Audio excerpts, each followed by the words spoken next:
Once I was finished with the complete disassembly, I began to really comb over the parts that may be able to be upgraded or you can possibly get upgrades for.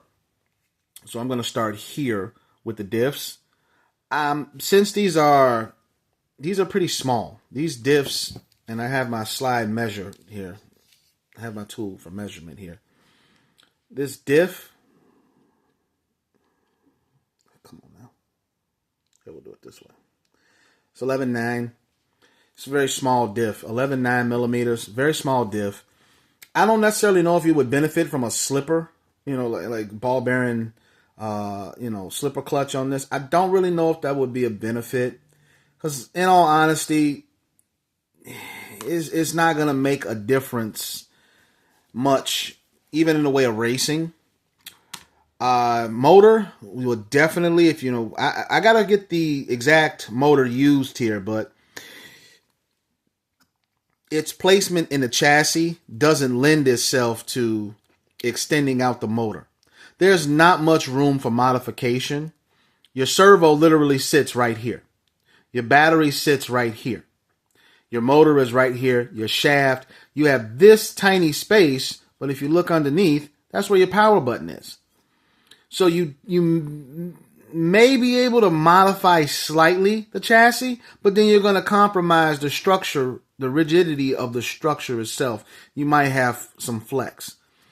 So to compensate for that, they added rigid points here on the top part of the chassis. Now, with this portion where the battery sits, you may be able to cut this out and put a 2-cell, so get a 7.4.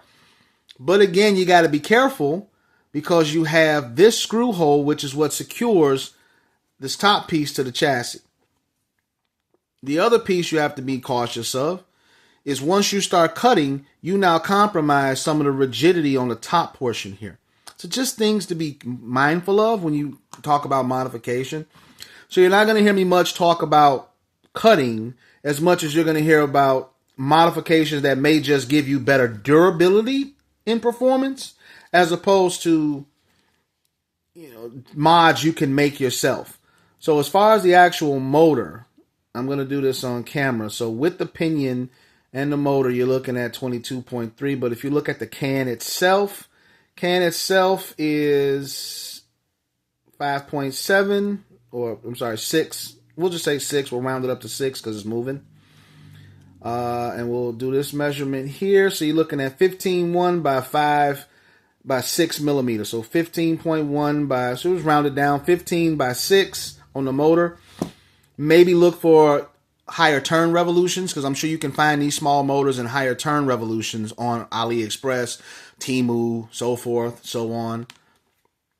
Let's talk about steering knuckles here. So you can probably get away with aluminum knuckles, but you're not going to be able to get away with any bearings. There's no place for bearings here. Even if you drill this out, you don't have a place for bearings.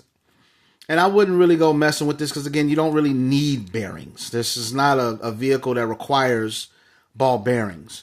It's not going to make that much of a difference in the speed. But if you throw a faster motor in, having those aluminum knuckles, maybe, aluminum shafts, maybe CVs, maybe some CVs, will give you better durability. So even though the motor is moving, faster, you're going to have more durable pieces that can withstand the increase in speed.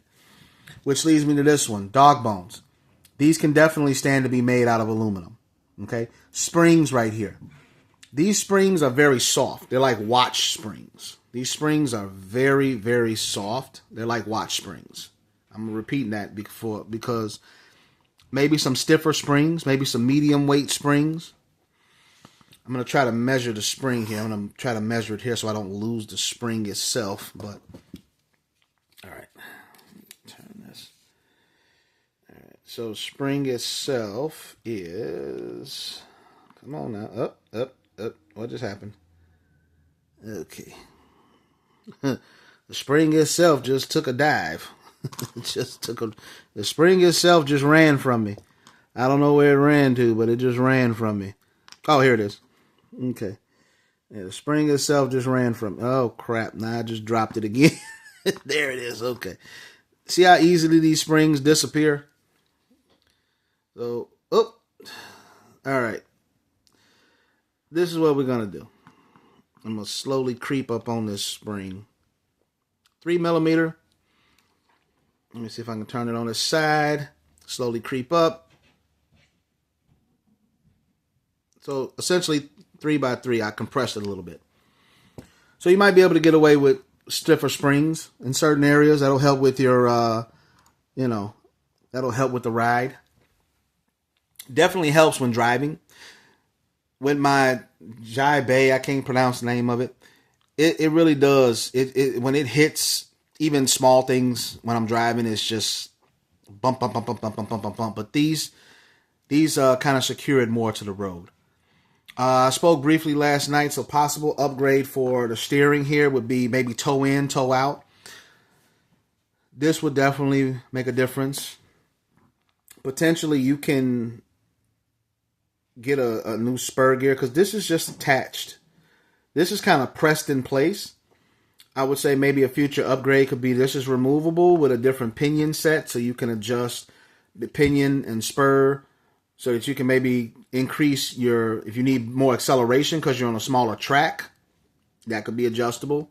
I would say, well, if you got a longer track that you're on with more straightaways, so you have a larger spur and a smaller pinion, maybe take a tooth or two off of here. Now you have, the adjustability. I'm going to liken this to Zip Zaps. If anybody recalls the Zip Zap cars that came out in the early 2000s, where you had the ability to change the gear ratio to suit longer tracks or shorter tracks. Now, as far as this goes, a question that comes up is, do you think a gyro can fit on here? I do not believe a gyro is going to fit on this particular model because it's so tight.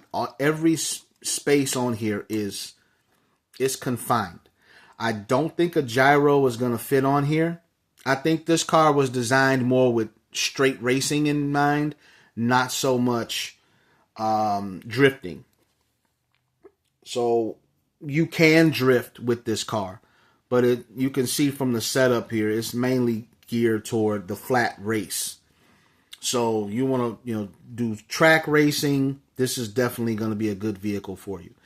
If you want to do drifting, I would go with the Jibe because it already has a gyro built into it. Maybe they can possibly fit one on the board. I mean, you have a lot of space here, and this just hovers up top. So you might be able to get one on the board somewhere in this area if you're small enough. But for now, I'm going to suggest if you're looking for a gyro, get it on your other one. Don't get it on this one because this one is built more for straight racing. Thank you.